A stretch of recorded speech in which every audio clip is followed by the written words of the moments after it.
agradecidos pela oportunidade de estarmos aqui nessa casa de amor e caridade, agradecidos a Deus pela oportunidade dessa doutrina nos esclarecer, pedimos que os bons espíritos nos intuam nesse momento de estudo. Que assim seja. Assim seja. A nossa reflexão de hoje é o finalzinho do capítulo 5, Bem-aventurados os aflitos, o item 29 e 30, que trata sobre os sacrifícios da própria vida. E o item 31, proveito dos sofrimentos a outrem. Então, esse item, o 29, que trata dos sacrifícios da própria vida, ele inicia com a pergunta que Kardec faz no Evangelho. Aquele que se acha desgostoso da vida, mas não quer extingui-la por suas próprias mãos, será culpado se procurar a morte no campo de batalha com o propósito de tornar útil a sua morte? Quem nos responde é o Espírito Benfeitor, São Luís. Ele inicia nos dizendo assim: que o homem se mate ele próprio, ou faça outro ou outrem o mate, seu propósito é sempre cortar o fio da existência. Há, por conseguinte, suicídio intencional, se não de fato. É ilusória a ideia de que a morte servirá para alguma coisa. Isso não passa de pretexto para colorir o ato e escusá-los aos seus próprios olhos. Então aqui ele está falando daquela pessoa que pensa no suicídio, que pensa em tirar a sua própria vida.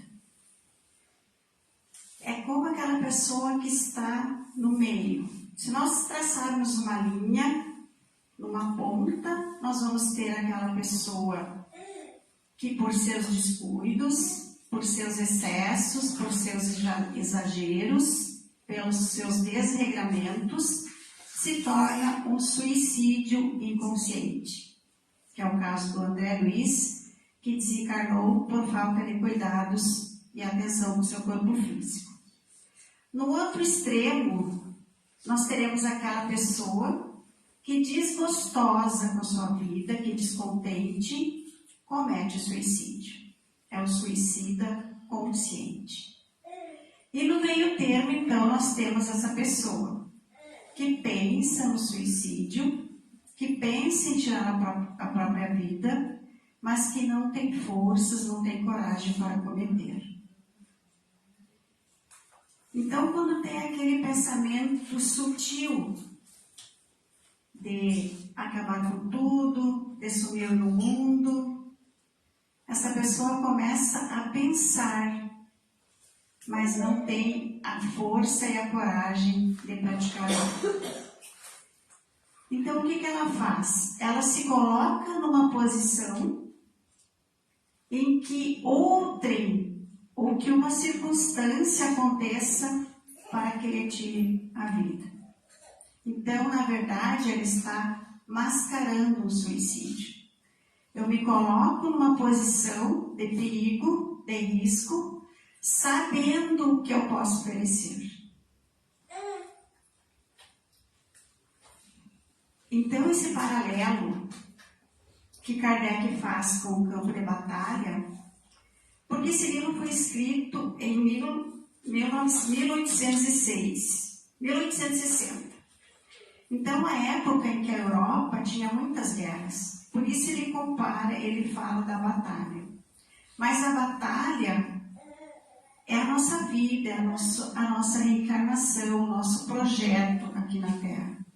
Esse projeto onde nós vamos encontrar dificuldades, nós vamos encontrar problemas, que se nós soubermos olhar da forma correta, vai nos auxiliar no nosso crescimento e na nossa evolução, porque nós vamos aprender. Porque se fosse tudo lindo, maravilhoso, tranquilo, nós não teríamos aprendizado. Então, nós não evoluímos.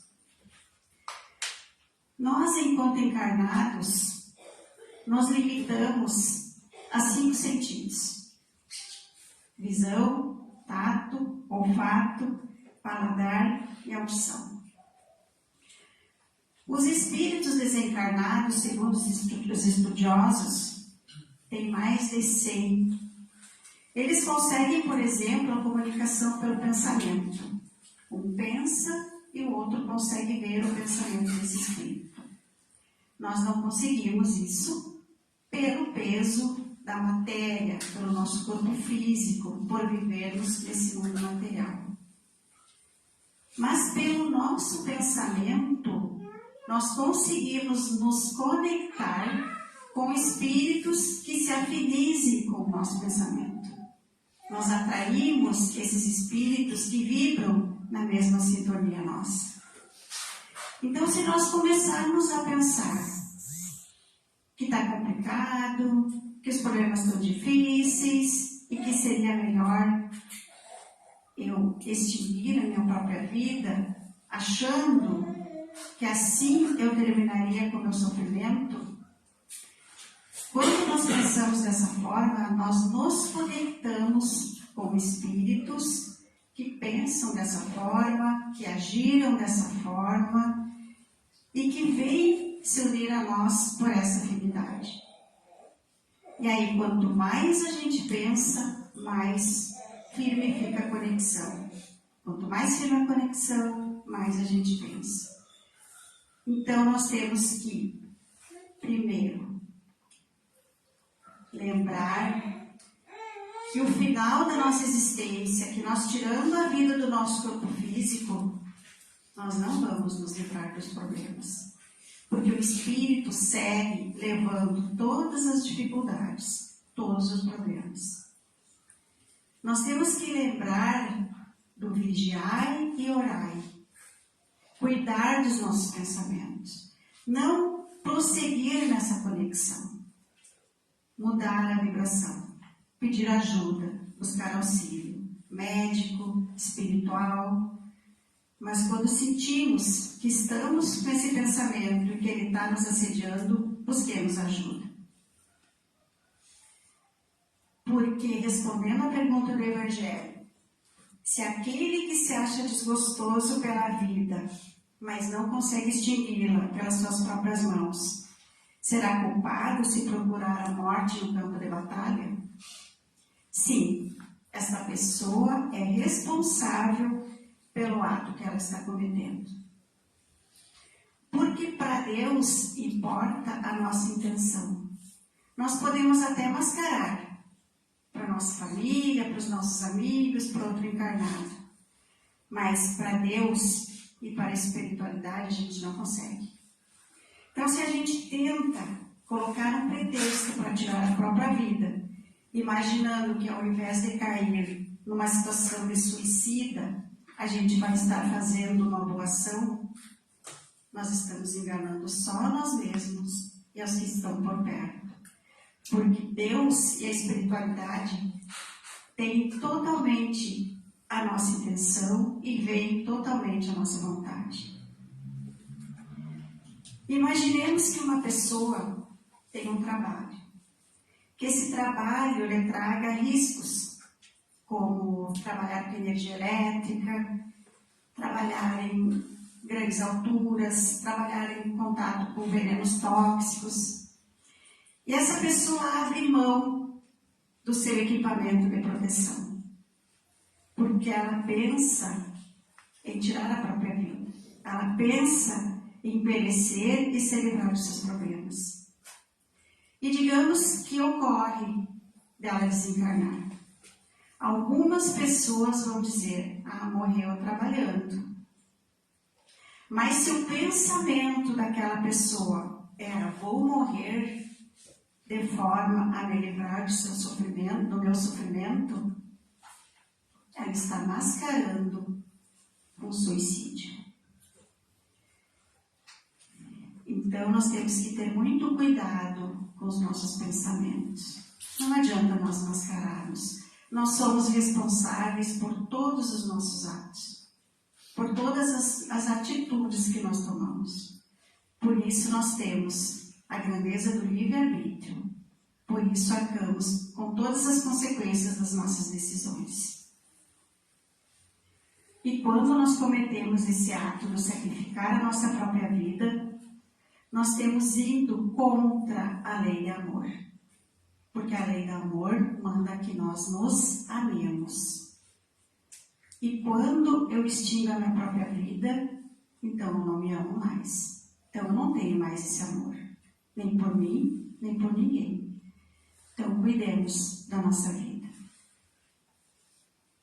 No item 30, é outra pergunta. Kardec pergunta: se um homem se expõe a um perigo iminente para salvar a vida de seus semelhantes, sabendo de antemão que sucumbirá, pode o seu ato ser considerado suicídio? A resposta: desde que no ato não entre a intenção de buscar a morte, não há suicídio, e sim apenas devotamento e abnegação, embora também haja certeza de que morrerá. Então, tudo depende da nossa intenção. Então, se eu me coloco em risco para salvar alguém, mas eu não tenho a intenção de perecer, não há suicídio. É como, por exemplo, se eu vejo alguém se afogando e no ímpeto de salvar aquela pessoa, eu me jogo na água. Mas eu não sei nadar. E eu venho a perecer. Então, não há suicídio, porque a minha intenção não foi tirar a minha própria vida. No ímpeto de auxiliar, eu quis simplesmente fazer um ato de amor. Agora, mesma situação, eu vejo a pessoa se afogando, eu penso em me atirar para salvar, e eu penso, não, mas eu não sei nadar. E aí eu penso assim, mas eu já estou cansada dessa vida. Se eu morrer, resolvo os meus problemas e ainda morro como herói. Então, suicídio. Porque eu tenho a intenção de terminar com a minha própria vida. Então, tudo depende do nosso coração, daquilo que nós carregamos no nosso coração, do sentimento que a gente carrega, da nossa vontade. No item 31, Kardec fala então dos sofrimentos, dos nossos sofrimentos. E ele nos pergunta assim: os que aceitam resignados os sofrimentos, por submissão à vontade de Deus, e tendo em vista a felicidade futura, não trabalham somente para o seu próprio benefício? Poderão tornar seus sofrimentos proveitosos a outro?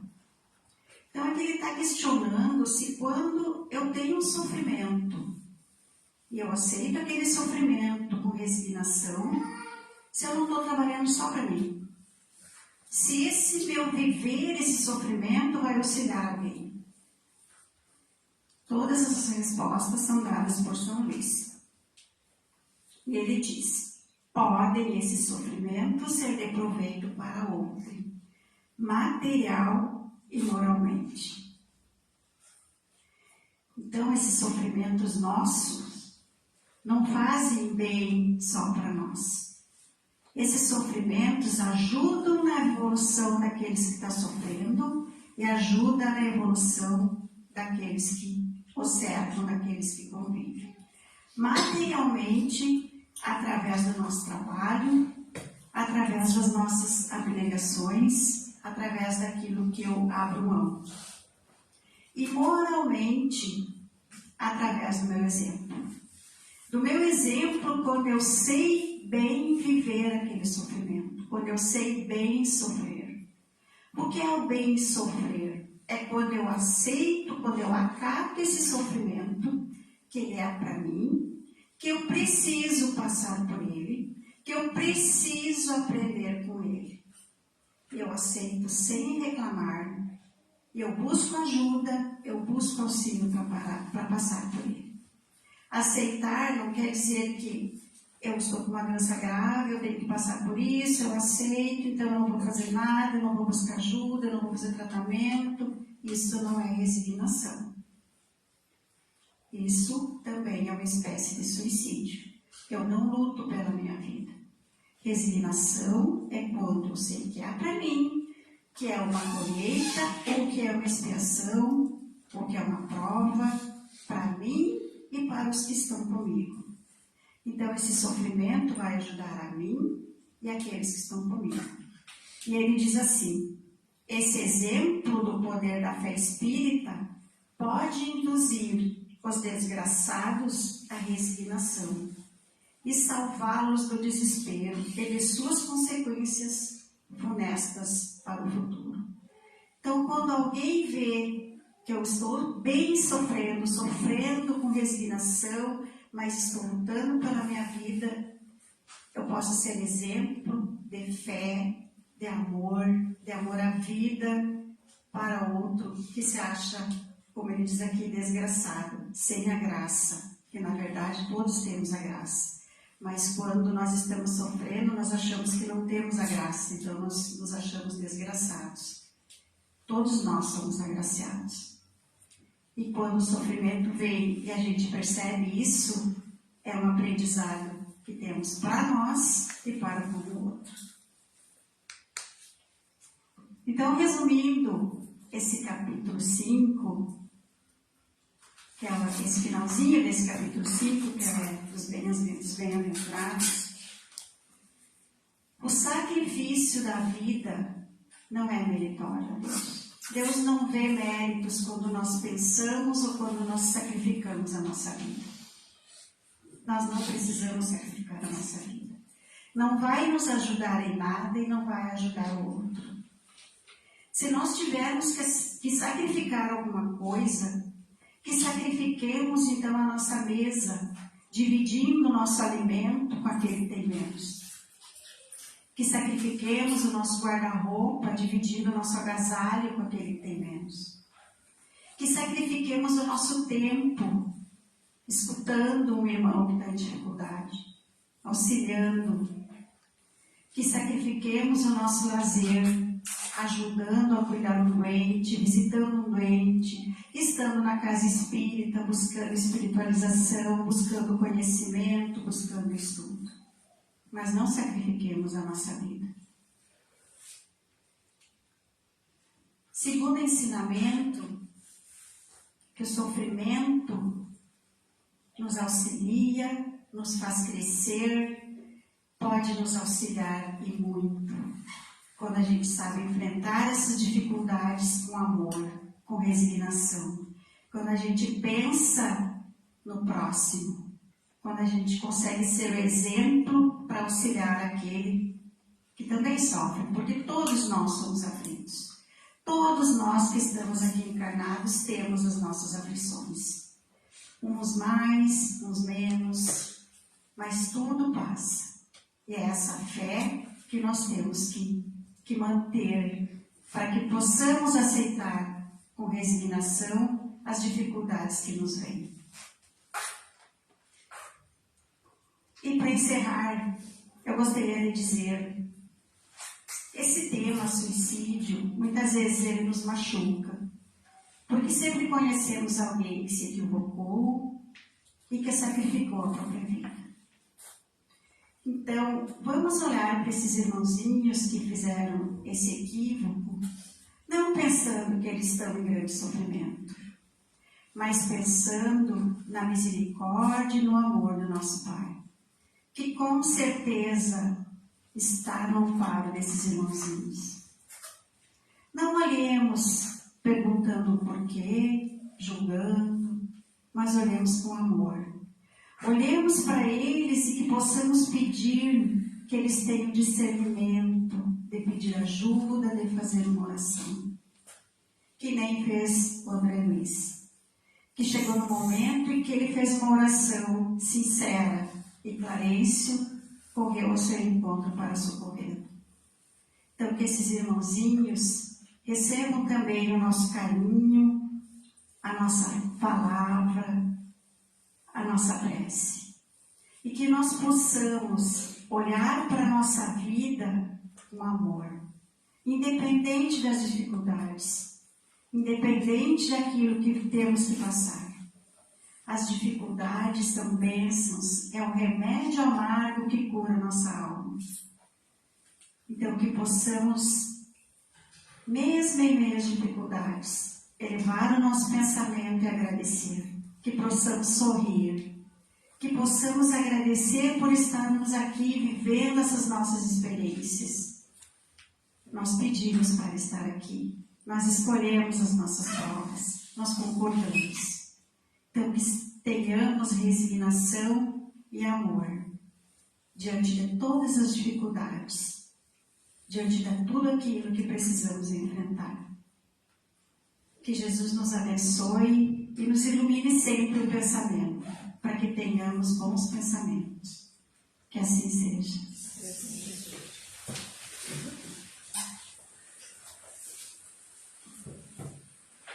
Nos preparemos para o passe,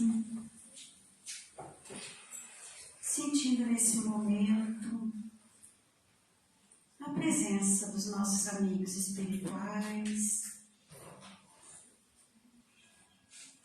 E te dizemos, Pai, obrigada. Obrigada pela minha vida. Obrigada por nos permitir estarmos aqui, vivendo as nossas experiências na matéria. Obrigado por ter me cercado de bons espíritos. Obrigado por todos esses bons espíritos que no momento estão aqui. Sintamos a presença deles. Estão todos à nossa frente, as mãos espalmadas. Sintamos essa energia que entra pela nossa cabeça, nos acalma, nos tranquiliza, nos enche de força, de vontade, de alegria de viver, nos cura todas as feridas, nos enche de força, aquela vontade de sorrir para a vida. Pai, esteja sempre conosco. Permita que eu consiga escutar a Tua voz através da intuição dos bons espíritos. Me ilumine e me acompanhe sempre.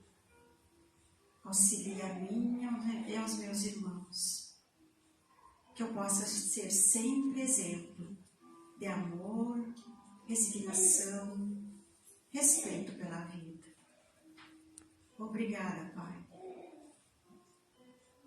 Que assim seja.